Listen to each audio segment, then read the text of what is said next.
ಏನಾದ್ರೂ ಅದರಿಂದ ಜೀವನ ಮಾಡುವಂತ ಕೀಳು ಒಂದು ಪರಿಸ್ಥಿತಿಯಲ್ಲಿ ದೇವರು ನಮ್ಮನ್ನು ಇಟ್ಟಿಲ್ಲ.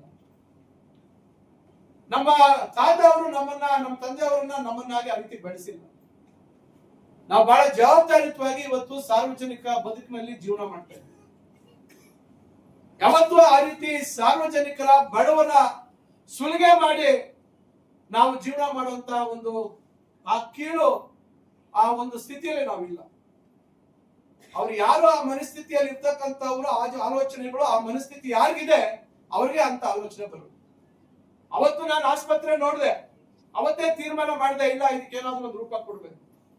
ಕನಿಷ್ಠ ಶೌಚಾಲಯ ಯಾರಿತ್ತು ಅಂತ ಹೇಳಿ ಅದರ ಜವಾಬ್ದಾರಿ ಹೊತ್ತಿದ್ದಂತ ಅಂದಿನ ಶಾಸಕರಿಗೆ ಕನಿಷ್ಠ ಜ್ಞಾನ ಇರಲಿಲ್ಲ. ನಾವು ಮತ್ತೆ ಮುನ್ಸಿಪಾಲಿಟಿ ಅವ್ರಿಗೆ ಹೇಳಿ ಅದನ್ನ ಪೂರ್ಣ ಸ್ವಚ್ಛ ಮಾಡಿ ಪೈಪ್ಗಳು ಕಿತ್ತೋಗಿತ್ತು, ಅವನ್ನೆಲ್ಲ ನಾವು ರೆಡಿ ಮಾಡಿಸಿದ್ವಿ. ಈಗ ಆಸ್ಪತ್ರೆ ನೋಡ್ಕೊಂಡ್ ಬನ್ನಿ, ಟಾಯ್ಲೆಟ್ಗಳು ಇವತ್ತೆಲ್ಲ ನಾವು ರೆಡಿ ಮಾಡಿಸಿದ್ವಿ. ಅಷ್ಟಕ್ಕೆ ನನ್ಗೆ ಸಮಾಧಾನ ಇಲ್ಲ. ಈಗ 29 ಕೋಟಿ ರೂಪಾಯಿ ನಾನು ಕೊಡ್ಸಿದ್ದೀನಿ ಇವತ್ತು ಆಸ್ಪತ್ರೆ. ಇವತ್ತು ಕೆಲಸ ಶುರುವಾಗಿದೆ. ಅವತ್ತು ಆಗಿದ್ದಂತ ಕಾಮಗಾರಿ, ಅವತ್ತಾಗಿರ್ತಕ್ಕಂತ ಕಟ್ಟಡ ನಿರ್ವಹಣೆ ಇಲ್ದಿರ ಇವತ್ತು ಅದು ಸ್ವಲ್ಪ ಅದಕ್ಕೆ ಮತ್ತಷ್ಟು ಅದಕ್ಕೆ ಬಲ ಕೊಡಬೇಕು ಅಂತ ಹೇಳಿ ಅದನ್ನ ನಾವು ಏನು ಮೇಲೆ ಒಂದು ಹೆಚ್ಚುವರಿಯಾಗಿ ಇನ್ನೊಂದು ಫ್ಲೋರ್, ಈಗೇನು ಗ್ರೌಂಡ್ ಫಸ್ಟ್ ಫ್ಲೋರ್ ಇದೆ, ಸೆಕೆಂಡ್ ಥರ್ಡ್ ಫ್ಲೋರ್ ಮಾಡ್ಬೇಕು ಅಂತ ನಾವು ತೀರ್ಮಾನ ಮಾಡಿದ್ವಿ. ನಾನು 10 ಕೋಟಿ ರೂಪಾಯಿ ನಮ್ಮ ಇಲಾಖೆ ಮುಖಾಂತರ ಬೇರೆ ಇದರಲ್ಲಿ ಕೊಡಿಸ್ಕೊಟ್ಟಿದ್ದೆ. ನಾನು ಕಾಮಗಾರಿ ಮಾಡೋಣ ಅಂತ ಹೇಳಿ ಅದನ್ನೆಲ್ಲ ಪರೀಕ್ಷೆ ಮಾಡಿದಾಗ ಇಲ್ಲ, ಇದು ಸ್ವಲ್ಪ ಒಂದಷ್ಟು ಪಿಲ್ಲರ್ಗಳು ಇವೆಲ್ಲ ಬಲಗೊಳಿಸಬೇಕು ಅಂತ ಹೇಳಿ ಅವರೊಂದು ವರದಿ ಕೊಟ್ಟರು. ಆ ವರದಿ ಆಧರಿಸಿ ಇವತ್ತು ಕೆಲಸ ಶುರುವಾಗಿದೆ. ಮತ್ತೆ 5 ಕೋಟಿ ನಮ್ಮ ಇಲಾಖೆ ಮುಖಾಂತರ ಕೊಡಿಸಿದ್ದೀನಿ. ಈಗ ಮೇಲೆ ಇನ್ನೊಂದು ಅಂತಸ್ತು ಕಟ್ಟಲಿಕ್ಕೆ, ಜೊತೆಗೆ ಸರ್ಕಾರದಲ್ಲಿ ಮೊನ್ನೆ 14 ಕೋಟಿ ಮಂಜೂರು ಮಾಡಿಸಿದ್ದೀನಿ. ಏನು ಈಗ ಹಾಲಿ ಇರ್ತಕ್ಕಂತ ನೆಲ ಅಂತಸ್ತು ಮತ್ತು ಮೊದಲನೇ ಅಂತಸ್ತನ್ನ ಸುಸಜ್ಜಿತವಾಗಿ ಒಂದು ಕಾರ್ಪೊರೇಟ್ ಆಸ್ಪತ್ರೆ ಮಾದರಿ ಆಗ್ಬೇಕು ನಮ್ಮ ಆಸ್ಪತ್ರೆ. ಯಾರಿಗೋಸ್ಕರ ನಾವು ಮಾಡ್ತಾ ಇದೀವಿ? ಇಷ್ಟೆಲ್ಲ ಕಳ್ಕಳಿ ಇಟ್ಕೊಂಡು ನಾವು ಮಾಡ್ತಾ ಇದೀವಿ. ಇಷ್ಟೆಲ್ಲ ನಾವು ಮಾಡಿದ್ಮೇಲೆ ನಾನು ಮೊನ್ನೆ ಪಾಲಿಟೆಕ್ನಿಕ್ ಅಲ್ಲಿ ಹೊಸ ಬಿಲ್ಡಿಂಗ್ ಕಟ್ಸಿದ್ದೀನಿ. ಇನ್ನ 6 ತಿಂಗಳಾಗಿಲ್ಲ. ಮೊನ್ನೆ ಹೋದಾಗ ಒಂದು ಅಲ್ಲಿ ನೋಡೋಣ ಏನಾಗಿದೆ ಅಂತ ನೋಡಿದ್ರೆ ಆಗ್ಲೇ ಆ ಟಾಯ್ಲೆಟ್ ಅದು ಇದು ಎಲ್ಲ ಒಂದ್ ರೀತಿ ನಿರ್ವಹಣೆ ಸರಿಯಾಗಿ ಮಾಡೋಕೆ ಗೊತ್ತಿಲ್ಲ, ಅವ್ರಿಗೆ ಹಾಳು ಮಾಡ್ತಾ ಇದ್ದೀವಿ. ಇವೆಲ್ಲ ಯೋಚನೆ ಮಾಡಿ ನಾನು ಆಸ್ಪತ್ರೆ ಇಷ್ಟೆಲ್ಲ ನಾವು ಮಾಡ್ತಾ ಇದೀವಿ, ಒಂದು 6 ತಿಂಗಳು ಮತ್ತೆ ಹಾಳು ಮಾಡ್ಬಿಟ್ರೆ ಹೆಂಗೆ ಅಂತ ಹೇಳಿ ನಾನು ಬೇರೆ ಒಬ್ರು ಜೈನ್ ಸಂಸ್ಥೆಯವರು ಮತ್ತು ಮುದ್ದೇನಹಳ್ಳಿ ಅವ್ರಿಗೆಲ್ಲ ನಾನು ಕೇಳ್ಕೊಂಡೆ, ನಿಮ್ಗೆ ಒಳ್ಳೆ ರೀತಿಯಲ್ಲಿ ನಾನು ಅಭಿವೃದ್ಧಿ ಮಾಡ್ಕೊಡ್ತೀನಿ ಆಸ್ಪತ್ರೆ, ನೀವು ಉಚಿತವಾಗಿ ಇದನ್ನ ನಡೆಸಬೇಕು, ಬಡವರಿಗೆ ಅನುಕೂಲ ಆಗ್ಬೇಕು. ಅಲ್ಲೇನಾದ್ರೂ ವೈದ್ಯರ ಕೊರತೆ ಆದ್ರೆ ನೀವೇ ತರಬೇಕು, ನರ್ಸ್ಗಳ ಕೊರತೆ ಆದ್ರೆ ನೀವೇ ತರಬೇಕು, ಇನ್ನೇನಾದ್ರೂ ಅದಕ್ಕೆ ಬೇಕಾಗಿದ್ದಂತ ಸಲಕರಣೆ ಬೇಕು ಅಂದ್ರೆ ನಾನು ಯಾರಾದ್ರೂ ಕೇಳ್ಬಿಟ್ಟು ಕೊಡಿಸ್ತೇನೆ. ಈಗಾಗಲೇ ಸುಮಾರು 1 ಕೋಟಿಗಿಂತ ಹೆಚ್ಚು ಬೆಳೆ ಮಾಡತಕ್ಕಂತ ಸಲಕರಣೆಗಳನ್ನ ಕೊಡಿಸಿದೀವಿ. ಏನಾದ್ರೂ ಅವ್ರು 1 ರೂಪಾಯಿ ಯಾವತ್ತಾದ್ರೂ ಕೊಡಿಸಿದಾರೆ? ಯಾಕೆ ಏನಾದ್ರು ಮಾತಾಡಿದ್ರೆ ಬಾಯಿಗೆ ಬಂದಿದ್ದು ನಾಲಿಗೆ ಎಲ್ವಿಲ್ಲ ಅಂತ ಹೇಳಿ ಮಾತಾಡ್ತಾರೆ. ಕಡೆಗೆ ಇದು ನನ್ಗೆ ಆಲೋಚನೆ ಬಂತು, ಇದನ್ನ ಯಾಕೆ ಒಂದು ಇನ್ನ ದೊಡ್ಡ ಮಟ್ಟಕ್ಕೆ ತಗೊಂಡೋಗ್ಬಾರ್ದು ಅಂತ ಹೇಳಿ ನಾನು ಹಲವಾರು ಜನರ ಜೊತೆ ಚರ್ಚೆ ಮಾಡಿದೆ. ಕಡೆಗೆ ನನಗೆ ಒಳಿತು, ನಮ್ಮ ಆದಿಚುಂಚನಗಿರಿ ಸ್ವಾಮಿಗಳು ಯಾಕೆ ಕೇಳಬಾರ್ದು, ನೆಲಮಂಗಲದಲ್ಲಿ ಒಳ್ಳೆ ಆಸ್ಪತ್ರೆ ಮಾಡಿದ್ದಾರೆ.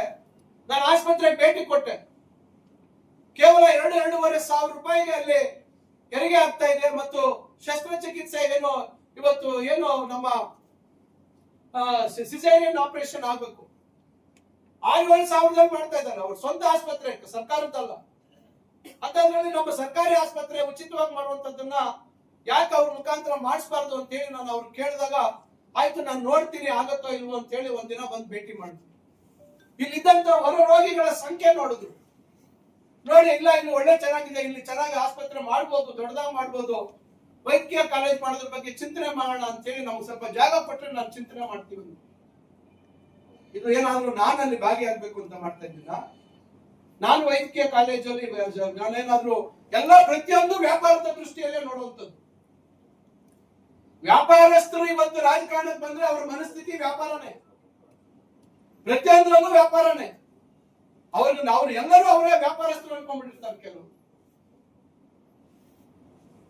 ನಾವಿವತ್ತು ಅವ್ರಿಗೆ ಜಾಗ ಕೊಡ್ಬೇಕು ಅಂತ ಹೇಳಿದ್ರೆ ಅದಕ್ಕೆ ಹೋಗಿ ಅಡ್ಡ ಮಾಡುವಂತದ್ದು ಸರ್ಕಾರ ತೀರ್ಮಾನ ಮಾಡುತ್ತೆ. ಸರ್ಕಾರ ಇವತ್ತು ಎಲ್ಲಾ ಕಡೆ ಜಾಗಗಳು ಕೊಟ್ಟಿದ್ದಾರೆ, ಎಲ್ಲರಿಗೂ ಕೊಟ್ಟಿದ್ದಾರೆ, ಹಿಂದಿನಿಂದ ಪಟ್ಕೊಂಡು ಬಂದಿದ್ದಾರೆ. ಸರ್ಕಾರದ ತೀರ್ಮಾನ. ಅಲ್ಲೆಲ್ಲ ಯಾವ್ದೋ ಕಾಲೇಜು ವ್ಯಾಪಾರಕ್ಕೆ ಹೋಗಿದ್ದೆ ಅಂತ ಮಾತಾಡ್ತಾರೆ ಜವಾಬ್ದಾರಿ ರಹಿತವಾಗಿ. ಚರಿತ್ರೆ ತಿಳ್ಕೋಬೇಕು. ಅಲ್ಲಿ MV ಜಯರಾಮ್ ಅಂತ ಹೇಳಿ 1982ನೇ ಇಸ್ವಿಯಲ್ಲಿ ಇಂಜಿನಿಯರಿಂಗ್ ಕಾಲೇಜ್ ಪ್ರಾರಂಭ ಮಾಡ್ತಾರೆ. ನಾನು ಮೊನ್ನೆ ಕಾರ್ಯಕ್ರಮ ಕರೆದಿದ್ರು, ನಾನು ಹೋಗಿದ್ದೆ. ಅವ್ರು 1993ನೇ ಇಸ್ವಿಯಲ್ಲಿ ಅವ್ರು ಸತ್ತೋಗ್ತಾರೆ.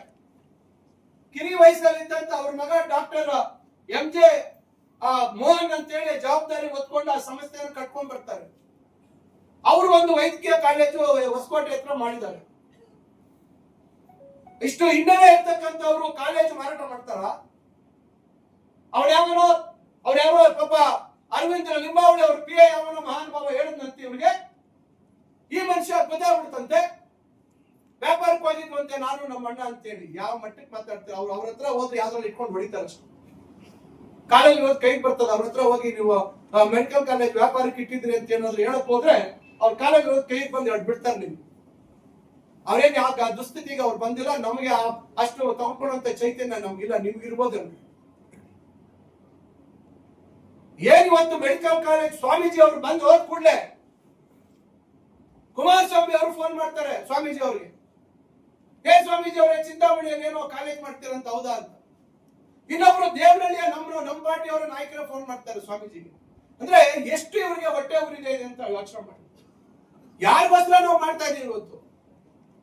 ಸರ್ಕಾರಿ ಆಸ್ಪತ್ರೆ ಇವತ್ತು ಉನ್ನತ ದರ್ಜೆಗೆ ಏರಿಸಬೇಕು, ಒಂದು ಒಳ್ಳೆ ರೀತಿಯಲ್ಲಿ ಅಭಿವೃದ್ಧಿ ಆಗ್ಬೇಕು. ಇಲ್ಲಿ ಇವತ್ತು ಬಡವರಿಗೆ ಇವತ್ತು ಒಳ್ಳೆ ಸೇವೆ ಸಿಗ್ಬೇಕು, ಪ್ರಾಣಿಗಳನ್ನ ಉಳಿಸ್ಬೇಕು ಅಂತ ಹೇಳಿ ನಾವು ಚಿಂತನೆ ಮಾಡ್ತಾ ಇದ್ರೆ ಇವತ್ತು ಇವ್ರ ಮನಸ್ಸು ಎಲ್ಲಿದೆ ನೋಡಿ. ಇವತ್ತು ನಾನು ಎಲ್ಲೂ ಹೇಳಿಲ್ಲ ಇದು ವಿಚಾರ. ಇದು 4-5 ತಿಂಗಳಿಂದ ಇವತ್ತು ನಡೀತಾ ಇರ್ತಕ್ಕಂಥದ್ದು. ಪ್ರತಿಯೊಂದಕ್ಕೂ ಇವರು ಮಾಡ್ತಕ್ಕಂಥದ್ದು ಇಷ್ಟೇ. 10 ವರ್ಷದಿಂದ ನಮ್ಮ ಮೇಲೆ ಆಪಾದನೆಗಳನ್ನು ಮಾಡ್ಕೊಂಡು ಬಂದ್ರಿ. ಪ್ರತಿ ವಿಧಾನಸಭೆ ಅಧಿವೇಶನದಲ್ಲಿ ನಮ್ಮ ಬಗ್ಗೆ ಪ್ರಶ್ನೆಗಳು ಹಾಕಿದ್ರಿ. ಇಲ್ಲಿ ಯಾವ ಅಭಿವೃದ್ಧಿ ವಿಚಾರದಲ್ಲಿ ಜನರಿಗೆ ಇರ್ತಕ್ಕಂತ ಸಮಸ್ಯೆ, ಜನರ ಕಷ್ಟ ಸುಖಗಳಿಗೆ ಆಗ್ತಕ್ಕಂತ ಸೌಲಭ್ಯದ ಬಗ್ಗೆ ಪ್ರಶ್ನೆಗಳು ಹಾಕಲಿಲ್ಲ.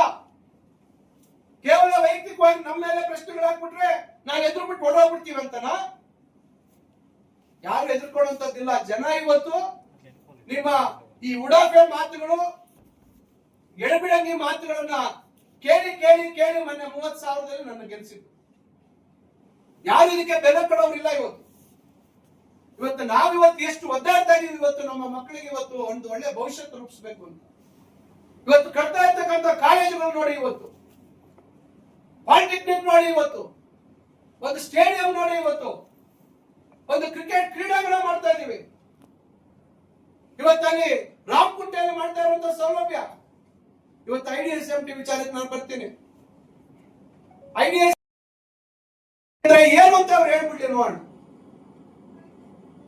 ನಮ್ಮ ತಂದೆ ಅವರು ಮಂತ್ರಿ ಇದ್ದಂತ ಸಂದರ್ಭದಲ್ಲಿ integrated development of small and medium towns ಅಂತಕ್ಕಂಥ ಒಂದು ಯೋಜನೆ, ಅಂದು ಕೇಂದ್ರ ಸರ್ಕಾರದಿಂದ ತಂದಂತ ಯೋಜನೆ. ಅವತ್ತು ಅವರು ನಗರಾಭಿವೃದ್ಧಿ ಸಚಿವರಾಗಿದ್ದಂತ ಸಂದರ್ಭದಲ್ಲಿ ಇಡೀ ರಾಷ್ಟ್ರದಲ್ಲಿ ಪ್ರಥಮ ಮಟ್ಟಕ್ಕೆ ತಗೊಂಡೋದ್ರು. ಇಂಥ IDSMT ಯೋಜನೆಗಳನ್ನ ಇಡೀ ರಾಜ್ಯದಲ್ಲಿ ಎಲ್ಲ ಕಡೆ ಮಾಡುವಂತದ್ದು ಮಾಡಿದ್ರು. ಅವತ್ತು ನಮ್ಮ ತಂದೆ ಅವರು ಚುನಾವಣೆಯಲ್ಲಿ ಅಲ್ಪ ಮತಗಳಲ್ಲಿ ಸೋತರು.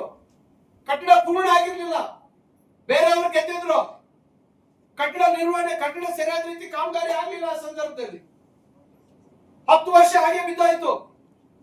2004ರಲ್ಲಿ ನಾನು ಮತ್ತೆ ಶಾಸಕರ ಮೇಲೆ ಆಜಾದ್ ಚೌಕಲ್ಲಿ ಹೇಳಿದೆ, ಅದನ್ನ ಸಾರ್ವಜನಿಕ ಉಪಯೋಗಕ್ಕೆ ನಾನು ಮಾಡ್ಕೊಡ್ತೀನಿ ಅಂತ ಹೇಳಿ ನಾನು 3 ವರ್ಷದಲ್ಲಿ ಇದ್ದಂತ ಕಾನೂನು ತೊಡಕುಗಳನ್ನ ನಿವಾರಣೆ ಮಾಡಿ ಅದನ್ನ ಯಾವಾಗಲೇ ಹೇಳಿದ್ರು ನನಗೆ, ಇದನ್ನ ತಳ್ಳಾಕ್ಬೇಕು, ಇದು ಇಲ್ಲ ಸರ್ ಅಂತ ಹೇಳಿ. ಇಲ್ಲ, ಇಷ್ಟೆಲ್ಲ ನಾವು ಮಾಡಿದೀವಿ, ತಳ್ಳಕ್ಕಾಗಲ್ಲ, ಇಷ್ಟು ದಿವಸ ಬಂದ್ರೆ ಬರ್ಲಿ ಅಂತೇಳಿ ಅದನ್ನ ಮತ್ತೆ ರಿಪೇರಿ ಮಾಡಿಸಿ ಸಾರ್ವಜನಿಕರ ಉಪಯೋಗಕ್ಕೆ ಕೊಡ್ತೀವಿ. ನಾನಿವತ್ತು ನಿಮ್ಮ ಇಲ್ಲಿ ಬಡವರು ನೀವೆಲ್ಲ ಇದ್ದೀರಾ. ಇವತ್ತು ಯಾರು ಅಸಂಘಟಿತ ಬೀದಿ ಬದಿ ವ್ಯಾಪಾರಸ್ಥರಿದ್ದಾರೆ, ಅವ್ರಿಗೆಲ್ಲ ಒಂದು ವ್ಯವಸ್ಥೆ ಮಾಡ್ಬೇಕು ಅಂತ ಹೇಳಿ ಬಹಳ ಒಳ್ಳೆ ರೀತಿಯಲ್ಲಿ ವಿನ್ಯಾಸ ಮಾಡಿಸಿದ್ವಿ. ಅದ್ರ ಮೇಲೆ ಕಟ್ಟಬೇಕು ಅಂತ ಹೇಳಿ, ಅದ್ರ ಜೊತೆಗೆ ಕೆಳಗಡೆ ಏನು ಹಾಳಾಗಿತ್ತು ಅದಕ್ಕೆಲ್ಲ ರಿಪೇರಿ ಮಾಡಿ ಅದಕ್ಕೆಲ್ಲ ಸೇರಿ ಸುಮಾರು 23 ಕೋಟಿ ರೂಪಾಯಿ ಮಂಜೂರು ಮಾಡಿಸಿದ್ದೆ. ಟೆಂಡರ್ ಆಗಿತ್ತು. ನಾನು ಸ್ವಲ್ಪ ಯಾಮಾರ್ಬಿಟ್ಟೆ. ನಾನು ಆ ಕಟ್ಟಡದ ಒಂದು ಸ್ಥಿತಿಗತಿಗಳ ಬಗ್ಗೆ ನಾವು ಒಂದು ಪರೀಕ್ಷೆ ಮಾಡಿಸಬೇಕಾಗಿತ್ತು. ಕಾಮಗಾರಿ ಶುರು ಮಾಡುವಂತ ಸಂದರ್ಭದಲ್ಲಿ ನಮ್ಗೆ ಮೇಲೆ ಚಾವಣಿ ತೂತ್ ಬೀಳ್ತಾ ಇತ್ತು, ಇವೆಲ್ಲ ಆಗ್ತಾ ಇತ್ತು ಸಮಸ್ಯೆ. ತಕ್ಷಣ ಗಾಬರಿಯಾಗಿ ನಾವು ಅದನ್ನ ಪರೀಕ್ಷೆ ಮಾಡಿಸಿದ್ವಿ. ಪರೀಕ್ಷೆ ಮಾಡಿಸಿದಾಗ ಅವ್ರು ಹೇಳಿದ್ರು ಸರ್ ನೀವು ತಕ್ಷಣ ಬಿಲ್ಡಿಂಗ್ ತೆಗಿಬೇಕು, ಯಾಕಂದ್ರೆ ನಾವು ಅದೆಲ್ಲ ಮೇಲೆ ಕ್ಲೀನ್ ಬೇರೆ ಮಾಡ್ಬಿಟ್ಟಿದ್ವಿ. ನಾನು ಯೋಚನೆ ಮಾಡಿದೆ ಹೋಗ್ಲಿ ಮೇಲ್ಚಾವಣಿ ಆದ್ರೂ ತೆಗೆದು ಹೊಸದ್ ಹಾಕೋಣ, ಪೂರ್ತಿ ತೆಗೆಯೋದು ಬೇಡ ಅಂತ ಹೇಳಿ. ಅವ್ರು ಹೇಳಿದ್ರು ಪಿಲ್ಲರ್ಗಳೆಲ್ಲ ಎಷ್ಟು ಬಲ ಇಲ್ಲ ಸರ್ ಇದೆಲ್ಲ, ಅವಾಗೆಲ್ಲ ಬಹಳ ದಿವಸ 10 ವರ್ಷ ಹಾಗೆ ಬಿಟ್ಟು ನೀರೆಲ್ಲ ಇಳಿದು ಆ ಪಿಲ್ಲರ್ಗಳೆಲ್ಲ ಎಲ್ಲ ಕಬ್ಬಿಣ ಎಲ್ಲ ಕಿಲ್ ಬಿಡ್ಬಿಟ್ಟಿದೆ, ನೀವು ಇದೇನು ಮಾಡಕ್ಕಾಗಲ್ಲ, ನೀವು ಎಷ್ಟೇ ಇದಕ್ಕೆ ರಿಪೇರಿ ಮಾಡಕ್ಕಾಗಲ್ಲ. ಇಷ್ಟೆಲ್ಲ ಆದ್ಮೇಲೆ ನಾವು ಬೆಂಗಳೂರಿನಲ್ಲಿ ಬೋರಿಂಗ್ ಆಸ್ಪತ್ರೆ ಪಕ್ಕದಲ್ಲಿ ಏನೋ ಒಂದು ಕಾಂಪೌಂಡ್ ಗೋಡೆ ಕುಸಿದು 6-7 ಜನ ಪ್ರಾಣ ಕಳ್ಕೊಂಡ್ರು. ಇವೆಲ್ಲ ಆದಾಗ ಸರ್ಕಾರ ಬಹಳ ಗಂಭೀರವಾಗಿ ತಗೊಂಡು ತಕ್ಷಣ ಅದನ್ನ ನೀವು ಇದು ಮಾಡ್ಬೇಕು, ಇಲ್ಲಾಂದ್ರೆ ನಾಳೆ ಏನಾದ್ರೂ ಮಳೆ ಗಿಡ ಏಕಾಏಕಿ ಜೋರ್ ಮಳೆ ಬಂದಾಗ ನಾಳೆ ಪ್ರಾಣಿ ಹಾನಿ ಆದ್ರೆ ಯಾರು ಜವಾಬ್ದಾರಿ? ಅದಕ್ಕೆ ಇವರು ಏನ್ ಹೇಳ್ತಾರೆ, ಅಭಿವೃದ್ಧಿಯ ಹೆಸರಲ್ಲಿ ಬಡವರ ಕಣ್ಣಲ್ಲಿ ನೀರು ಅಂತ ಹೇಳಿ. ಯಾರು ಅದನ್ನ ಸೃಷ್ಟಿ ಮಾಡಿದ್ಯಾರು? IDSMT ಯಾರು ನೀವು ಕಟ್ಸಿದ್ರ? ಇವತ್ತು ಮುನ್ಸಿಪಾಲಿಟಿಯಲ್ಲಿ ಕಟ್ಟಿರ್ತಕ್ಕಂಥ ಅಂಗಡಿಗಳೆಲ್ಲ ನೀವು ಕಟ್ಸಿದ್ರ? 10 ವರ್ಷ ಇದ್ರೆ ನೀವು ಯೋಗ್ಯ ಒಂದು ಅಂಗಡಿ ಕಟ್ಟಾಗಿ ಯೋಗ್ಯ ಆಗಿಲ್ಲ ನಿಮ್ಗೆ. ಬರೀ ನಮ್ಮ ವಿರುದ್ಧ ನೀವು ಅಪಾದನೆ ಮಾಡ್ಕೊಂಡೆ ಕಾಲವನ್ನ ಮಾಡಿದ್ರಿ. ಇವತ್ತು ಬಾಯಿ ಬಂದಂಗೆ ಮಾತಾಡ್ತೀರ ನೀವು. ಯಾರು ಅಂಬೇಡ್ಕರ್ ಭವನ ಅಲ್ಲಿ ಮಾಡ್ಬೇಕು ಅಂತಕ್ಕಂಥ ಆಲೋಚನೆ ಮಾಡಿದ್ದು? ಅಂಬೇಡ್ಕರ್ ಭವನ ಅಲ್ಲಿ ಆಶ್ರಯ ಲೇಔಟ್ ಅಲ್ಲಿ ಇದ್ದಿದ್ದು ಜಾಗ, ಆಶ್ರಯ ಲೇಔಟ್ ಯಾರು ಮಾಡಿದವರು? ಯಾರು ಇವತ್ತು ಆಶ್ರಯ ಲೇಔಟ್ ಅವತ್ತು ಸ್ವಾಧೀನ ಮಾಡಿ ಅವತ್ತು ಆಶ್ರಯ ಲೇಔಟ್ ನಿರ್ಮಾಣ ಮಾಡಿದ್ದು ನೀವಾ? ಅದು ಚರಿತ್ರೆ ಗೊತ್ತಾ ನಿಮ್ಗೆ? ಚಿಂತಾಮಣಿ ಹಿನ್ನೆಲೆ ಗೊತ್ತಾ ನಿಮ್ಗೆ? ಯಾವುದೂ ಗೊತ್ತಿಲ್ಲ ನಿಮ್ಗೆ. ಅಂಬೇಡ್ಕರ್ ಭವನ ಅಲ್ಲಿ ಎಲ್ಲ ರೀತಿ ತಯಾರು ಮಾಡಿದೆ ನಾನು. 5 ಲಕ್ಷ ಇತ್ತು ದುಡ್ಡು ಅವತ್ತು ಸರ್ಕಾರದಲ್ಲಿ. ಎಲ್ಲ ನಮ್ಮ ಸ್ನೇಹಿತರು ಸರ್ ಬೇಡ ಊರ್ ಮಧ್ಯೆ ಕೊಡ್ಬೇಕು ಅಂದ್ರು, ಊರಲ್ಲಿ ಕೊಡ್ಬೇಕು ಅಂದ್ರು. ಆಯ್ತು ಅಲ್ಲಿ ಮಾಡೋಣ ಅಂತ ಮಾಡಿದೆ. ಗೊತ್ತಾ ಅಲ್ಲಿ ಕಾಸ್ಮೋಪಾಲಿಟನ್ ಕ್ಲಬ್ ಅಂತಿತ್ತು, ಗೊತ್ತಾ ನಿಮ್ಗೆ? ಆ ಬಿಲ್ಡಿಂಗ್ ಯಾರ ಹೆಸರಲ್ಲಿ ಇತ್ತು? ಲೈಬ್ರರಿ ಹೆಸರಲ್ಲಿ ಇತ್ತು. ಯಾರು ಅದನ್ನು ಕೊಡ್ಸ್ಕೊಟ್ಟವ್ರು? ದಾಖಲೆಗಳಿದಾವೆ. 2 ವರ್ಷ ಕಷ್ಟಪಟ್ಟು ಆ ಕಡೆ ಪಟೇಲ್ರ ಬಿಲ್ಡಿಂಗ್ ಅಂತಿತ್ತು, ಈ ಕಡೆ ಕಾಸ್ಮೋಪಾಲಿಟನ್ ಕ್ಲಬ್ ಅಂತಿತ್ತು. ಅದೆಲ್ಲ ಕೊಡದೆ ಇದ್ರೆ ಜಾಗ ಆಗ್ತಿತ್ತು ಅಲ್ಲಿ? ಎಲ್ಲ ಇವರೇ ಮಾಡ್ಬಿಟ್ರಂತೆ. ABCD ಗೊತ್ತಿಲ್ಲ ಇವತ್ತು ಚಿಂತಾಮಣಿ ಆ ಮೂಲೆಯಲ್ಲಿ ಏನಿದೆ ಅಂತ ಹೇಳಿ. ಬಾಯಿ ಬಂದಿದ್ ಮಾತಾಡೋದು. ನೋಡ್ಕೊಂಡ್ ಬನ್ನಿ, ಒಂದು ತಿಂಗಳಲ್ಲಿ ಅಂಬೇಡ್ಕರ್ ಭವನ ಇವತ್ತು ನಾನು ಓಪನ್ ಮಾಡ್ತೀನಿ, ಯಾವ ರೀತಿ ಇರ್ತದೆ. ಇವತ್ತು ಕೇವಲ ಇವತ್ತು ಬರೀ ಬಾಯಿ ಮಾತಲ್ಲಿ ದಲಿತರ ಬಗ್ಗೆ, ಶೋಷಿತ ವರ್ಗಗಳ ಬಗ್ಗೆ ಮಾತಾಡೋದಲ್ಲ, ನಾವು ಮಾಡುವಂತ ಕೆಲಸಗಳಲ್ಲಿ ಇರ್ಬೇಕಾಗುತ್ತೆ. ಈಗಾಗಲೇ IDSMT ಮಾರ್ಕೆಟ್ ಮರು ವಿನ್ಯಾಸ ಮಾಡಿದೀವಿ, ಆಗಿದ್ದಂತ ಟೆಂಡರ್ ಕ್ಯಾನ್ಸಲ್ ಮಾಡಿದೀವಿ. ಈಗ 1-2 ತಿಂಗಳಲ್ಲಿ ಮತ್ತೆ ಎಲ್ಲ ಪೂರ್ಣ ಮಾಡಿ ಕೆಲಸ ಶುರು ಮಾಡಬೇಕು. ನನಗೂ ಅಷ್ಟು ಮಾತ್ರ ಮಾನ್ಯತೆ ಇಲ್ವಾ? ಬಡವರು ಎಲ್ಲಿ ಕೆಲಸ ಮಾಡ್ತಾರೆ, ಏನ್ ಮಾಡ್ಬೇಕು ಅನ್ನೋದು ನನಗೂ ಇಲ್ವಾ? ಇಷ್ಟೆಲ್ಲ ಮೂಲಭೂತ ಸೌಲಭ್ಯ ಯಾರಿಗೋಸ್ಕರ ಮಾಡ್ತಾ ಇದ್ದೀವಿ? ನಿಮಗೋಸ್ಕರ. ಯಾವ್ಯಾವ ವೃತ್ತಿಲಿದ್ದೀವಿದ್ರ ಇವತ್ತು ಕೈಗಾರಿಕೆಗಳು ಇವೆಲ್ಲ ಯಾವ ದಾರಿ ಇಡಿಸಿದ್ರಿ ನೀವು? ರೈತರಿಗೆ ಯಾವತ್ತಾದ್ರೂ ನೇರವಾಗಿ ಚೆಕ್ ಕೊಡುವಂತ ಕೆಲಸ ಮಾಡಿದ್ರ ನೀವು? ಇವತ್ತು ಇದೇ ಕೈಗಾರಿಕೆಗಳ ಅಭಿವೃದ್ಧಿ ಆದ್ರೆ ಇವತ್ತು ನಿಮ್ಮಂತವ್ರು ಎಷ್ಟು ಜನಕ್ಕೆ ಇವತ್ತು ಕೆಲಸ ಸೃಷ್ಟಿ ಆಗುತ್ತೆ? ಇವತ್ತು ಅಸಂಘಟಿತ ಕಾರ್ಮಿಕರಿಗೆ ಎಷ್ಟು ಜನಕ್ಕೆ ಸೃಷ್ಟಿ ಆಗುತ್ತೆ ಕೆಲಸ? ಊರ ಅಭಿವೃದ್ಧಿ ಆದ್ರೆ ಎಷ್ಟು ಕೆಲಸ ಸೃಷ್ಟಿ ಆಗುತ್ತೆ? ಬೇರೆ ಬೇರೆ ಊರಿಗೆ ಯಾಕೆ ಹೋಗ್ಬೇಕು ಕೆಲಸ ಹುಡ್ಕೊಂಡು? ನಾವು ನಮ್ಮೂರಲ್ಲೇ ಕೆಲಸ ಆಗುತ್ತೆ. ಇವೆಲ್ಲ ನಾವು ಯಾಕೆ ಮಾಡ್ತಾ ಇದೀವಿ? ಇವತ್ತು ದೊಡ್ಡ ಸಂಖ್ಯೆಯಲ್ಲಿದ್ದಾರೆ ಕಾರ್ಮಿಕರು ಚಿಂತಾಮಣಿ ಮತ್ತು ಶಿಡ್ಲಘಟ್ಟದಲ್ಲಿ ಅಂತ ಹೇಳಿ ಸರ್ಕಾರ ಕಾರ್ಮಿಕರ ವಸತಿ ಶಾಲೆ ಮಂಜೂರು ಮಾಡ್ತು. ಹೊಸದಾಗಿ ನಮ್ಮ ಕಾರ್ಮಿಕ ಸಚಿವರು ಸಂತೋಷ್ ಲಾಡ್ ಅವರು ಒಳ್ಳೆ ತೀರ್ಮಾನ ಮಾಡಿದ್ರು. ಕಾರ್ಮಿಕರ ಮಕ್ಕಳಿಗೆ ವಸತಿ ಶಾಲೆ ಆಗ್ಬೇಕು, ಒಳ್ಳೆ ಗುಣಮಟ್ಟದ ಶಿಕ್ಷಣ ಕೊಡಬೇಕು ಅಂತಕ್ಕಂಥ ದೃಷ್ಟಿಯಲ್ಲಿ ಬಾಗೇಪಲ್ಲಿ ಕೊಟ್ರು. ನನಗೆ ಬೇಸರ ಆಗ್ಲಿಲ್ಲ, ಆಯ್ತು ತೊಂದರೆ ಇಲ್ಲ ಅಂತ ಹೇಳಿ ನಾನು ಚಿಂತಾಮಣಿ ಬೇಕೇ ಬೇಕು ಅಂತ ಮಾಡಿ ಈಗ ಮೊನ್ನೆ ಬಜೆಟ್ ಅಲ್ಲಿ ಚಿಂತಾಮಣಿಗೂ ಮಂಜೂರಾಗಿದೆ. 10 ಎಕರೆ ಜಾಗ ನಾವು ನಿಗದಿ ಮಾಡಿದ್ದೀವಿ. 10 ಎಕರೆ ಕೊಡ್ತಾ ಇದ್ದೀವಿ ಜಾಗ. ಇವತ್ತು ಸುಮಾರು 45 ಕೋಟಿ ರೂಪಾಯಿಯಲ್ಲಿ ಇವತ್ತಲ್ಲಿ ಬಿಲ್ಡಿಂಗು ಮತ್ತು ಇತರ ಸೌಲಭ್ಯ ಎಲ್ಲ ಬರ್ತದೆ. ಬಹುಶಃ ಈ ವರ್ಷದ ಹಂತದೊಳಗೆ ನಾವು ಕಾಮಗಾರಿ ಶುರು ಮಾಡೋದಕ್ಕೆಲ್ಲ ತಯಾರು ಮಾಡ್ತಾ ಇದ್ದೀವಿ. ಒಂದು ಒಳ್ಳೆ ರೀತಿ ವಿನ್ಯಾಸ ಮಾಡಿಸೋದಕ್ಕೆ ನನಗೆ ಅವ್ರು ಹೇಳಿದಾಗ ನೀವೇ ಒಳ್ಳೆ, ನೀವು ಚೆನ್ನಾಗಿ ಮಾಡಿಸ್ತೀರ, ನೀವೇ ಮಾಡಿಸ್ಕೊಡಿ ಅಂತ ಹೇಳಿ. ಇಷ್ಟೆಲ್ಲ ಯಾರಿಗೋಸ್ಕರ ಮಾಡ್ತಾ ಇದ್ದೀವಿ ನಾವು? ಯಾರು ಹೇಳಿಗೋಸ್ಕರ ಮಾಡ್ತಾ ಇದ್ದೀನಿ ನಾನು? ಇವತ್ತು ನನಗಿರ್ತಕ್ಕಂಥದ್ದು ಇಷ್ಟೇ ಕೆಲಸ. ಯಾವ ರೀತಿ ಒಳ್ಳೆ ಕೆಲಸ ಮಾಡ್ಬೇಕು ಅಂತಕ್ಕಂಥ ಚಿಂತನೆ. ನೀವು ಉಪಸಭಾಪತಿ ಇದ್ರಲ್ಲ, ಯಾರನ್ನ ಇಟ್ಕೊಂಡು ಮಾದೇವಪುರ ಸುತ್ತು ಯಾರನ್ನ ಅಲ್ಲಿ ಕರೆಸಿ ಏನೇನೋ ಅವ್ರ ಮೇಲೆ ಒತ್ತಡ ಹಾಕಿ ವಸೂಲಿ ಮಾಡ್ಕೊಂಡ್ರಲ್ಲ, ಆ ರೀತಿ ಅನ್ಕೊಂಡ್ಬಿಟ್ರೆ ಯಾವಾಗೂ ಎಲ್ಲಾರು ನಿಮ್ಮಂಗೆ ಅನ್ಕೊಂಡ್ಬಿಟ್ಟಿದಾರ? ನೀವು ಮೂಲತಃ ವ್ಯಾಪಾರಸ್ಥ. ನೀವು ವ್ಯಾಪಾರಕ್ಕಾಗಿ ಇವತ್ತು ಚಿಂತಾಮಣಿ ಬಂದಿರುವಂತದ್ದು. ನಾವೆಲ್ಲ ಇವತ್ತು ವಿದ್ಯಾವಂತರಾಗಿ ನಾವು ನಮ್ಮ ಕಾಲ ಮೇಲೆ ನಿಂತು ಉದ್ಯೋಗ ಮಾಡ್ತಿದ್ವಿ. ನಾವು ಕಾಲೇಜುಗಳಲ್ಲಿ ಅಸಿಸ್ಟೆಂಟ್ ಪ್ರೊಫೆಸರ್ ಇಂದ ಹಿಡಿದು ಪ್ರೊಫೆಸರ್ ಆಗಿ ಕೆಲಸ ಮಾಡ್ತಿದ್ದೆ ನಾನು. ನೀವ್ ಹೇಳೋ ರೀತಿಯಲ್ಲಿ ಏನಾದ್ರು ನಾವು ಅಕ್ರಮ ಆಸ್ತಿಗಳು ಮಾಡಿದ್ರೆ, ನಾವ್ ಯಾವತ್ತೋ ಇಂಜಿನಿಯರಿಂಗ್ ಕಾಲೇಜು ಸ್ವಂತ ಮಾಡ್ತಾ ಇದ್ದೆ, ಯಾವತ್ತೋ ಮೆಡಿಕಲ್ ಕಾಲೇಜ್ ಸ್ವಂತ ಮಾಡ್ತಾ ಇದ್ವಿ. ನಮ್ಮ ಅಣ್ಣ ಮೆಡಿಕಲ್ ಡಾಕ್ಟ್ರು. ನೀವ್ ಹೇಳೋ ರೀತಿ ದುಡ್ಡು ಯಾರು ಕೊಳ್ಳೆ ಹೊಡ್ಕೊಂಡು ಎತ್ಕೊಂಡು ನಾವು ಈ ಭೂಮಿ ಬಿಟ್ಟು ಹೋಗುವಂತ ಸಂದರ್ಭದಲ್ಲಿ ತಲೆ ಮೇಲೆ ಹಾಕೊಂಡು ಯಾರು ಹೋಗೋದಿಲ್ಲ. ಮಾತಾಡುವಂತದಕ್ಕೆ ಇತಿಮಿತಿ ಇರಬೇಕಾಗುತ್ತೆ. ಆಗ್ತಾ ಇರುವಂತ ಅಭಿವೃದ್ಧಿನ ಸಹಿಸ್ತಾ ಇಲ್ಲ. ಇವತ್ತು 1 ಕೋಟಿ ರೂಪಾಯಿ ಏನಾದ್ರೂ ಯುಜಿಡಿ ಕೆಲಸ ಮಾಡಿಸಿದ್ರು 10 ವರ್ಷದಲ್ಲಿ, ಬನ್ನಿ ನಾನು ಕರ್ಕೊಂಡು ಹೋಗ್ತೀನಿ, ಎಲ್ಲೆಲ್ಲಿ ಕೆಲಸ ಆಗ್ತಿದೆ ನೋಡ್ತೀನಿ ಬನ್ನಿ. ಚಿಂತಾಮಣಿಯಲ್ಲಿ ಇರ್ತಕ್ಕಂಥ ರಸ್ತೆಗಳ ಪರಿಸ್ಥಿತಿ ಏನಾಗಿತ್ತು ಇವತ್ತು ಬನ್ನಿ ತಾವೆಲ್ಲ ನೋಡ್ತಾ ಇದ್ದೀರಾ. ಯಾವ ರಸ್ತೆಗೆ ಎಷ್ಟು ಕೆಲಸ ಆಗ್ತಾ ಇದೆ, ಇನ್ನಷ್ಟು ಕೆಲಸ ಆಗುತ್ತೆ. ನಾನು ಎಲ್ಲ ಮಾಡ್ಬಿಡ್ತೀನಿ ಅಂತ ಹೇಳಲ್ಲ, ನೀವು ಹಾಳು ಮಾಡಿರ್ತಕ್ಕಂಥದ್ದನ್ನೆಲ್ಲ ಇವತ್ತು ಸರಿದಾರಿಗೆ ತರ್ತಾ ಇದ್ದೀವಿ. ಇಷ್ಟೆಲ್ಲ ನಾವು ಯಾರಿಗೋಸ್ಕರ ಮಾಡ್ತಾ ಇದ್ದೀವಿ? ಇವತ್ತು ಈ ಊರು, ಈ ತಾಲೂಕು, ಈ ಕ್ಷೇತ್ರದಲ್ಲಿ ಜನಕ್ಕೆ ಎಲ್ಲಾ ರೀತಿ ಇವತ್ತು ಬದುಕುವಂತದಕ್ಕೆ ದಾರಿ ತೋರಿಸ್ಬೇಕು. ರೈತರ ಬದುಕಿನಲ್ಲಿ ಬದಲಾವಣೆ ತರಬೇಕು. ಚೆಕ್ ಡ್ಯಾಮ್ಗಳು ಮಾಡ್ತಾ ಇದೀವಿ ದೊಡ್ಡದಾಗಿ. ಹೋಗಿ ನೋಡ್ಕೊಂಡ್ ಬನ್ನಿ, ನಿಮ್ಗೆ ಏನಾದ್ರು ವ್ಯವಧಾನ ಇದ್ರೆ.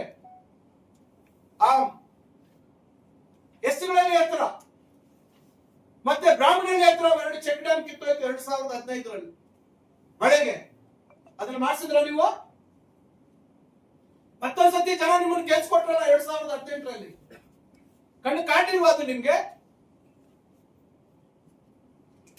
ಅದನ್ನ ಯಾರು ಮಾಡಿದವರು? ನಾನು ಗೆದ್ದು ಕೂಡಲೇ ಅದನ್ನ ಮಾಡಿಸಿದೀನಿ. ಹೋಗಿ ನೋಡ್ಕೊಂಡ್ ಬನ್ನಿ ಯಾವ ರೀತಿ ಮಾಡಿಸಿದೀವಿ ಅಂತ. ಈಗ ಎಷ್ಟು ಚೆಕ್ ಡ್ಯಾಮ್ ಮಾಡ್ತಾ ಇದೀವಿ, ಯಾರಿಗೋಸ್ಕರ ಮಾಡ್ತಾ ಇದೀವಿ? ಏನೋ ನಮ್ಮ ಭಾಗದಲ್ಲಿ ರೈತರಿಗೆ ಅಂತರ್ಜಲ ವೃದ್ಧಿ ಮಾಡಬೇಕು, ಅವ್ರ ಬದುಕಲ್ಲಿ ಬದಲಾವಣೆ ತರಬೇಕು, ಅವರ ಮಕ್ಕಳ ನಾಳೆ ವಿದ್ಯಾವಂತರಿಗೆ ಉದ್ಯೋಗ ಅವಕಾಶಗಳು ಸಿಗಬೇಕು. ಒಂದು ವಿಚಾರದಲ್ಲಿ ನಾನು ಬಹಳ ಹೆಮ್ಮೆಯಿಂದ ಹೇಳ್ತೀನಿ, ನಮ್ಮ ತಾಲೂಕಿನಲ್ಲಿ ಅದು ಯಾರೇ ಇರ್ಬೋದು, ಇವತ್ತು ನಾನು ಏನು ಒಂದು ಪ್ರಯತ್ನಗಳು ಮಾಡ್ತಾ ಇದ್ದೀನಿ.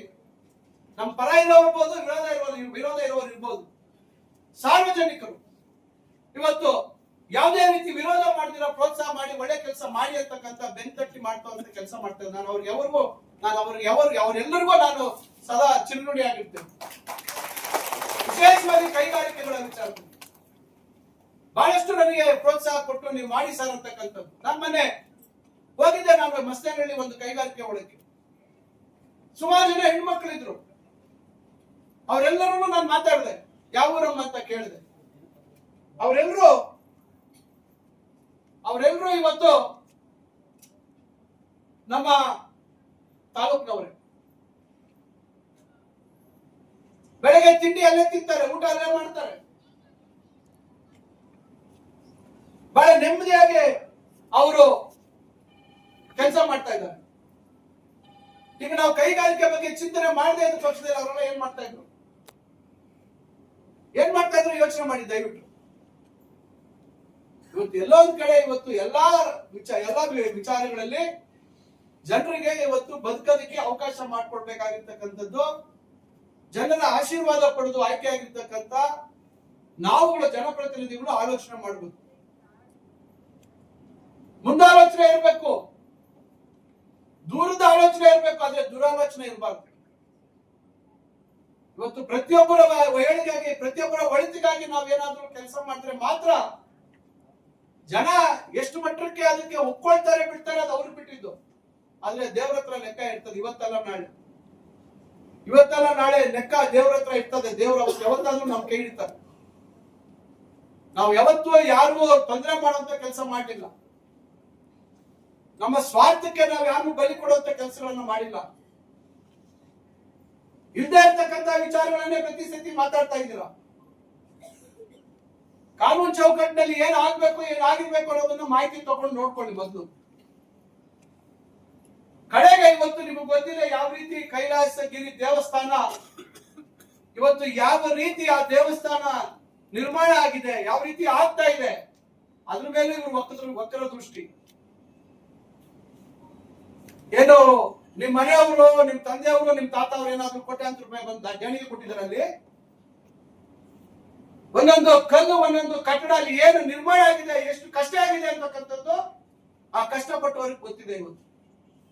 ಇವತ್ತು ಇಡೀ ರಾಜ್ಯ ಮತ್ತು ಬೇರೆ ರಾಜ್ಯಗಳಿಂದ ಇವತ್ತು ಸಾವಿರಾರು ಜನ ಇವತ್ತು ಭಕ್ತಾದಿಗಳು ಬರ್ತಾ ಇದ್ದಾರೆ. ಇವತ್ತು ಒಂದು ದೇವರ ಕಾಯಲಿಕ್ಕೂ ಇವತ್ತು ಅಡ್ಡಿಪಡಿಸ್ತಕ್ಕಂಥ ಕೀಳು ಮನಸ್ಥಿತಿಯ ಸ್ವಭಾವದವರು ನೀವು. ಸ್ಟೇಡಿಯಂಗೆ ಜಾಗ ಕೊಡಿಸಿದೆ ನಾನು. ಪಕ್ಕದಲ್ಲಿ DCC ಬ್ಯಾಂಕ್ ಅವರು ಅಲ್ಲಿದ್ರು. ಚಿಂತಾಮಣಿ ಟೌನ್ ಸೊಸೈಟಿ ಅಂತ ಹೇಳಿ 2008-09 ನಾನು ಪ್ರಯತ್ನ ಪಟ್ಟೆ. ಆಯ್ತು, ನಾನು ಚುನಾವಣೆಯಲ್ಲಿ ಸೋತೆ 10 ವರ್ಷ ಹಾಗೆ ಇತ್ತು. ಮತ್ತೆ ನನಗೆ ಅವಕಾಶ ಬಂತು ಅಂತ ಮತ್ತೆ ಅದನ್ನ ಸ್ಟೇಡಿಯಂಗೆ ಒಂದು ಒಳಾಂಗಣ ಕ್ರೀಡಾಂಗಣ ಮಾಡೋಣ ಮತ್ತೊಂದು ಇಲ್ಲಿ ಅಂತ ಹೇಳಿ ಆ ಜಾಗ ನಾನ್ ತಗೊಳಕ್ ಹೋದ. ಯುವಜನ ಸೇವಾ ಇಲಾಖೆಗೆ ಕೊಡ್ಸಕ್ ಹೋಗಿದ್ದು. ಅದನ್ನ ಪಡಿಸಿದ್ರೆ ಅದಕ್ಕೆ ಪಟ್ಟಿ ಪತ್ರ ಕೊಡ್ತಾರೆ. ಇಲ್ಲ ಅದು ಚಿಂತಾಮಣಿ ಕೋಆಪರೇಟಿವ್ ಸೊಸೈಟಿನ ಪುನರಾರಂಭ ಮಾಡ್ಬೇಕು ಅಂತ. 10 ವರ್ಷ ನೀವು ಇದ್ರಲ್ಲ ಸ್ವಾಮಿ, ಯಾಕೆ ಮಾಡ್ಲಿಲ್ಲ? ನಾನು ಮುಂಚೆನೆ ಅದನ್ನ ಕೊಟ್ಟಿದ್ನಲ್ಲ, ಸ್ಟೇಡಿಯಂ ಕೊಡಿ ಅಂತ ಗೊತ್ತಿತ್ತಲ್ಲ ನಾನು ಕೊಟ್ಟಿದ್ದು. ನೀವು ಮಾಡ್ಬೇಕಾಯ್ತು ಸೊಸೈಟಿನ ಮತ್ತೆ ಪ್ರಾರಂಭ. ಯಾರನ್ನ ಅಡ್ಡಿ ಇದ್ರ ನಿಮ್ಗೆ? ನಾವು ಅದನ್ನ ಸರ್ಕಾರದ ಒಂದು ಇಲಾಖೆ ಕೊಡಿಸಿದ್ರೆ ಅದಕ್ಕೆ ಹೋಗಿ ವಿರೋಧ ಪತ್ರ ಕೊಡ್ತೀರಿ. ಇದಾ ನಿಮ್ ನಡವಳಿಕೆ? ಇದಾ ನೀವು ಹೇಳೋದು? ಮತ್ತೆ ಹೇಳೋದು ನಾನು ಯಾವ್ದಕ್ಕೂ ಅಡ್ಡ ಬರಲ್ಲ ಅಂತೆ. ಏನ್ ಬರ್ತಾ ಇರೋದು ನೀವು? ಕಾಲೇಜ್ ಒಳಗಡೆ ಒಂದು 14 ಗುಂಟೆ ಯಾರ್ದೋ ಖಾಸಗಿ ಜಾಗ ಇದೆ ಬಾಯ್ಸ್ ಕಾಲೇಜಲ್ಲಿ. ಅದನ್ನ ನಾವೆಲ್ಲ ತಯಾರು ಮಾಡಿ ಎಲ್ಲ ಮಾಡಿ ಅದಕ್ಕೆ ಭೂಸ್ವಾಧೀನಕ್ಕೆ ಪ್ರಕ್ರಿಯೆ ಮಾಡಿದ್ದೀವಿ. ಅಧಿಕಾರಿಗಳೇನು ಬೇಜವಾಬ್ದಾರಿಯಿಂದ ಮಾಡಕ್ಕಾಗುತ್ತಾ? ಪ್ರತಿಯೊಂದು ದಾಖಲೆ ಇರ್ತದೆ. ನಾಳೆ ಏನಾದ್ರೂ ಹೆಚ್ಚು ಕಮ್ಮಿ ತಪ್ಪು ಮಾಡಿದ್ರೆ ನಾಳೆ ಅವ್ರ ಮನೆಗೆ ಹೋಗ್ತಾರೆ, ಸಸ್ಪೆಂಡ್ ಆಗ್ತಾರೆ. ಅದಕ್ಕೆ ಹೋಗಿ ತೆಪ್ಪಳ ರುಚಿ ಕೊಡ್ತಾರೆ. ಈಗಾಗಲೇ ಭೂಸ್ವಾಧೀನ ಆಗ್ಬಿಟ್ಟಿದೆ. ಅವ್ರು ಯಾರೋ ಒಬ್ರು ಪಾಪ ಬೇರೆ ಕೆಲಸ ಇಲ್ಲ ಮಾಡಕ್ಕೆ, ಅವ್ರ ಕೈಲಿ ಅರ್ಜಿಗಳು ಹಾಕ್ಸೋದು ಇವರು. ಮತ್ತೆ ಹಿಂದೆ ಹೋಗೋದು ಅಧಿಕಾರಿಗಳಿಗೆ ಏನೋ ನನ್ನ ಬಗ್ಗೆ ಹೇಳೋದು. ಅಧಿಕಾರಿಗಳು ಯಾರು ಕಣ್ಣು ಮುಚ್ಕೊಂಡು ಕೂತಿಲ್ಲ. ಯಾರ್ಯಾರು ಯೋಗ್ಯತೆ, ಯಾರ್ಯಾರು ಯಾವ ರೀತಿ ನಡ್ಕೊಳ್ತಾ ಇದ್ದಾರೆ ಅನ್ನೋದು ಅಧಿಕಾರಿಗಳಿಗೂ ಗೊತ್ತಿದೆ. ನೀವು ಹೇಳಿದ್ದ ಸುಳ್ಳು ಕಥೆಗಳು, ನೀವು ಹೇಳ ಸುಳ್ಳು ಕಟ್ಟುಕತೆಗಳಿಗೆಲ್ಲ ಕೇಳ್ಕೊಂಡು ಅಧಿಕಾರಿಗಳು ಕೆಲಸ ಮಾಡಲ್ಲ. ಅದರಿಂದ ನಾನು ನಿಮ್ಗೆ ಯಾಕೆ ಇವೆಲ್ಲ ಹೇಳಿದೆ ಅಂದ್ರೆ, ಇವತ್ತು ನಾವು ಕೈಕೊಂಡಿರ್ತಕ್ಕಂತ ಪ್ರತಿಯೊಂದು ಕೆಲಸ ನಾವು ಇದೇ ಮಳವಳ್ಳಿ ಹತ್ರ 10 ಎಕರೆ ಕೊಡ್ಸಿದ್ದೀನಿ ನಾನು. ಯಾರಿಗೆ? ರಮಾಬಾಯಿ ಅಂಬೇಡ್ಕರ್ ವಸತಿ ಶಾಲೆ ಕೈವಾರದಲ್ಲಿ ಮಾಡ್ಬೇಕು ಅಂತ ಹೇಳಿ ಕೈವಾರದಲ್ಲಿ ಜಾಗ ಇಲ್ಲ ಅಂತ ಹೇಳಿ ನಾವು ಮಳವಳ್ಳಿ ಹತ್ರ 10 ಎಕರೆ ಕೊಡಿಸಿದ್ವಿ. 20-22 ಕೋಟಿಯಲ್ಲಿ ಮುಂದೆ ಅದಕ್ಕೆ ಒಂದು ಬಿಲ್ಡಿಂಗ್ ಕಟ್ಸ್ತೀವಿ. ಈಗ ಅದು ನಮ್ಮ ಇದರಲ್ಲಿ ನಡೀತಾ ಇದೆ. ಇಲ್ಲಿ ಸಿಂಗ್ರೇಪಲ್ಲಿ ದೇವಸ್ಥಾನ ಹತ್ರ ಕಿತ್ತೂರು ರಾಣಿ ಚೆನ್ನಮ್ಮ ವಸತಿ ಶಾಲೆ ಆವರಣದಲ್ಲಿ ನಡೀತಾ ಇದೆ ಸ್ಕೂಲ್. ಈ ವರ್ಷ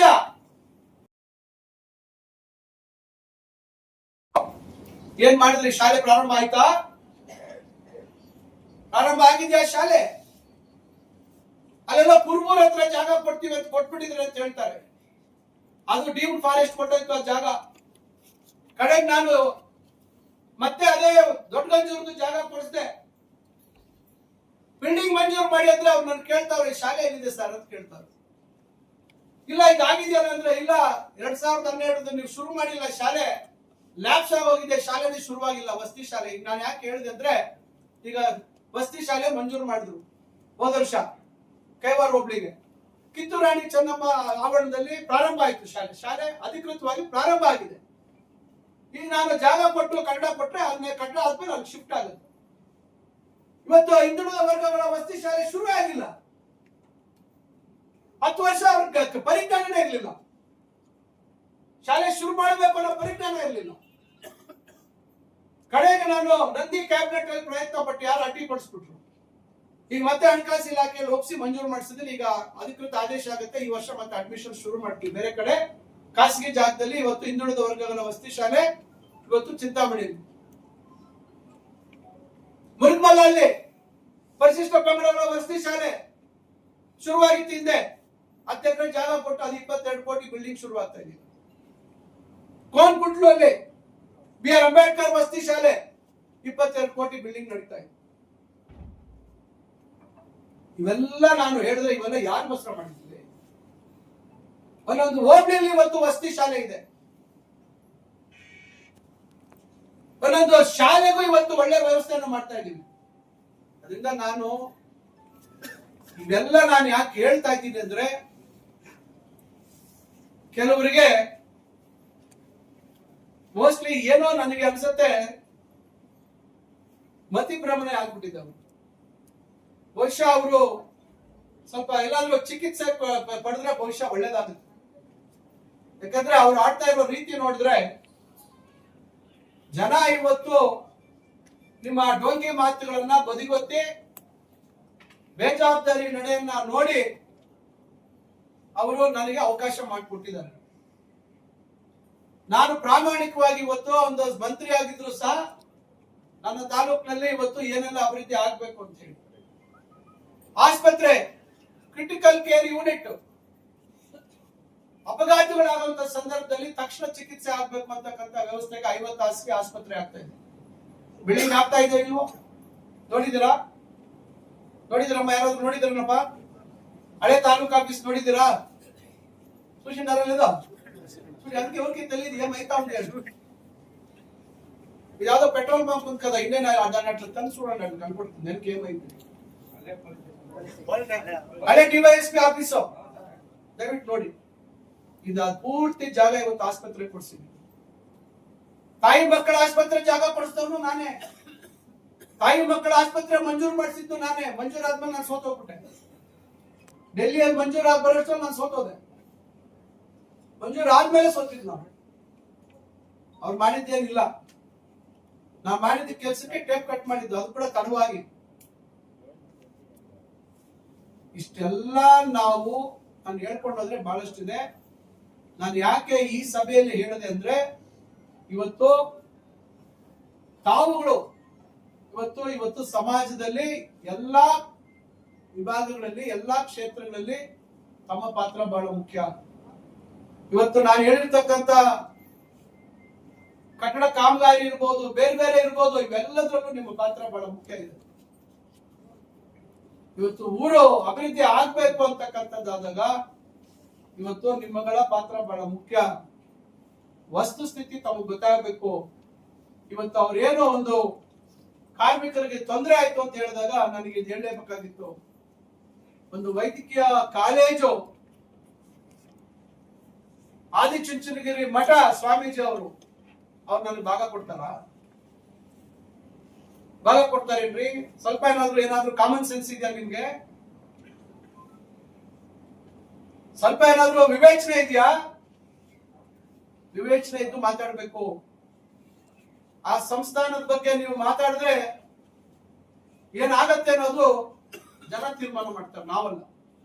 ಇವತ್ತು ಯಾವುದೇ ಒಂದು ಜಾತಿ ಬರೀ ಒಕ್ಕಲಿಗರಿಗೆ ಸೀಮಿತವಾಗಿರದೆ ಇವತ್ತು ಎಲ್ಲಾ ಜಾತಿ ವರ್ಗದ ಜನರಿಗೆ ಇವತ್ತು ಆ ಒಂದು ಸಂಸ್ಥಾನ ಆದಿಚುಂಚನಗಿರಿ ಮಹಾಸಂಸ್ಥಾನದಿಂದ ಇವತ್ತು ಎಲ್ಲಾ ರೀತಿ ಸೇವೆಗಳು, ವೈದ್ಯಕೀಯ ಸೇವೆಗಳಿಂದ ಹಿಡಿದು ಎಲ್ಲಾ ರೀತಿ ಅಂಧ ಮಕ್ಕಳಿಗೆ ಇವತ್ತು ವಿದ್ಯಾಭ್ಯಾಸ ಕೊಡ್ತಾ ಇದ್ದಾರೆ.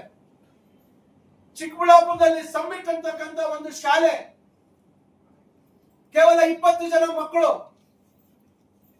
ಹಳ್ಳಿಗೆ ಹೋಗಿ ಯಾರು ತೀರಾ ಕಡು ಬಡವರಿದ್ದಾರೆ, ಯಾವುದೇ ಶಿಫಾರಸ್ಸಿಲ್ಲ. ನಾನು ಮಂತ್ರಿಯಾಗಿ ನನ್ನ ಶಿಫಾರಸ್ಸಿಗೆ ಬೆಲೆ ಇಲ್ಲ.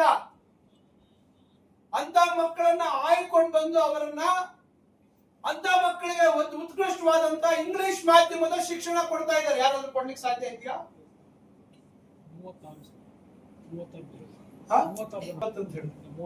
ಮಾಡ್ತಾ ಇರುವಂತ ಅವ್ರ ಬಗ್ಗೆ ನೀವು ಇವತ್ತು ಕೆಟ್ಟದಾಗಿ ನೀವು ಅಧಿಕಾರಿಗಳ ಹತ್ರ ಹೋಗಿ ನನ್ನ ಬಗ್ಗೆ ಅಪಪ್ರಚಾರ, ನನ್ನ ಬಗ್ಗೆ ಕೆಟ್ಟದಾಗಿ ಮಾತಾಡಿದ್ರೆ ನನಗೆ ಗೊತ್ತಾಗಲ್ಲ ಅನ್ಕೊಂಡಿದ್ದೀರಾ? ನಿಮ್ಮ ಸುಳ್ಳು ಯಾವತ್ತು ಬಹಳ ದಿವಸ ನಡೆಯೋದಿಲ್ಲ. ಜನ ಎಲ್ಲ ಗಮನಿಸ್ತಾ ಇದ್ದಾರೆ. ಇವತ್ತು ಅಭಿವೃದ್ಧಿ ಆಗುವಂತ ಸಂದರ್ಭದಲ್ಲಿ ಸಣ್ಣ ಪುಟ್ಟ ಆಗ್ತದೆ, ಒಂದಿಬ್ಬರು ಅನಾನುಕೂಲ ಆಗ್ಬೋದು, ಇಲ್ಲ ಅಂತ ನಾನು ಹೇಳಲ್ಲ. ನಗರದಲ್ಲಿ ಯಾರಿಗಾದ್ರೂ ವಸತಿ ಕೊಟ್ಟಿದ್ರ, ಸೌಲಭ್ಯ ಕೊಟ್ಟಿದ್ರ? ನೀವು 10 ವರ್ಷ ಇದ್ರ. ನಮ್ಮ ತಂದೆಯವರು ಅವರಲ್ಲಿ ಆಶ್ರಯ ಬಡಾವಣೆ ಮಾಡಿದ್ದು. ಅದಾದ್ಮೇಲೆ ಪಕ್ಕದಲ್ಲಿ 5 ಎಕರೆ ನಾನು ಕೊಡಿಸ್ದೆ, ಸುಮಾರು ಕಷ್ಟಪಟ್ಟು ಕೊಡಿಸ್ದೆ, ವಿರೋಧ ಪಕ್ಷದಲ್ಲಿ ಶಾಸಕನಾಗಿದ್ದಂತ ಸಂದರ್ಭದಲ್ಲಿ. ಈಗ ಮತ್ತೆ ನಾನು ಹೊಸ ಒಂದು ಉಪನಗರ ಸೃಷ್ಟಿ ಮಾಡಬೇಕು, ಬಡವರಿಗೆ. ಇವತ್ತು ಚಿಂತಾಮಣಿಯಲ್ಲಿ ಬಹಳ ಜನ ಬಡವರಿಗಿದ್ದಾರೆ, ಅವರಿಗೆ ಸೈಟ್ ಕೊಡ್ಬೇಕು ಅಂತ ಹೇಳಿ ಇವತ್ತು ನಾವು ಆ ಕನ್ಸು ಕಟ್ಕೊಂಡು ಸುಮಾರು 1.5-2 ವರ್ಷದಿಂದ ಇವತ್ತು ಜಾಗ ಹುಡುಕಿ ಮಾಡಿ ಇವತ್ತೇನೋ ಒಂದು ಪ್ರಯತ್ನ ಆಗ್ತಾ ಇದೆ. ಸಹಜವಾಗಿ ಅಲ್ಲಿ ಕೆಲವರಿಗೆ ಯಾರು ನಗರದ ಪರಿಮಿತಿ ಹತ್ತಿರದೊಳಗಿರ್ತಾರೆ ರೈತರಿಗೆ ಮಂಜೂರಾಗಲ್ಲ ಭೂಮಿ. ಕಾನೂನಲ್ಲಿ ಅವಕಾಶ ಇಲ್ಲ. ಇವರು ಅನಧಿಕೃತವಾಗಿ ಹೆಚ್ಚು ಜಾಗದಲ್ಲಿ ಇರ್ತಾರೆ.